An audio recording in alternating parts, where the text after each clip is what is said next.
ఒకసారి వివాహం చేసుకున్న తరువాత విడిపోవడము వేరైపోవటము అనేది దేవుని చిత్తం కానే కాదు. నా భర్తతో ఇక నేను ఏగలేకపోతున్నాను, నా భార్యను నేను భరించలేకపోతున్నాను, దీనికి పరిష్కారం ఒక విడాకులు మాత్రమే అని మీరు ఆశిస్తున్న ఆలోచన చేస్తున్న ఒక్క నిమిషం, అది దేవుని చిత్తం కాదు అనే వాస్తవం మీకు తెలిస్తే మంచిది. ఓర్పు సహనముతో నీ కుటుంబాన్ని కట్టుకోవాలే గాని కోపతాపాలతో విడిపోవాలి, వేరైపోవాలి, విడాకులు తీసుకోవాలి అనే ఆలోచన చేయటం ఏమాత్రం కరెక్ట్ కాదు. కారణం తెలుసా? నీ బిడ్డలకు తండ్రిని గాని తల్లిని గాని దూరం చేసే హక్కు నీకు లేనే లేదు. భార్యగా భర్తగా మీ ఇద్దరి మధ్య మనస్పర్ధలు ఉండొచ్చు.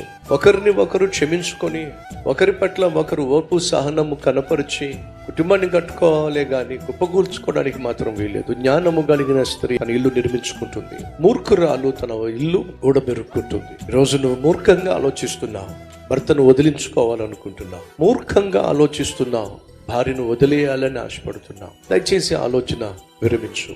నీ భార్య మారదు, నీ భర్త మారడు. మొండు వాళ్ళను కూడా మార్చగలిగిన దేవుడు ఉన్నాడు. ఆయన ప్రభు అయిన యేసుక్రీస్తు. ఈ లోకంలో ఇప్పటి వరకు యేసుక్రీస్తు బాగు చేయనటువంటి వాడు ఇప్పటి వరకు పుట్టలేదు. నువ్వు చేయాల్సిందల్లా విశ్వాసంతో ప్రార్థన చేస్తే చాలు.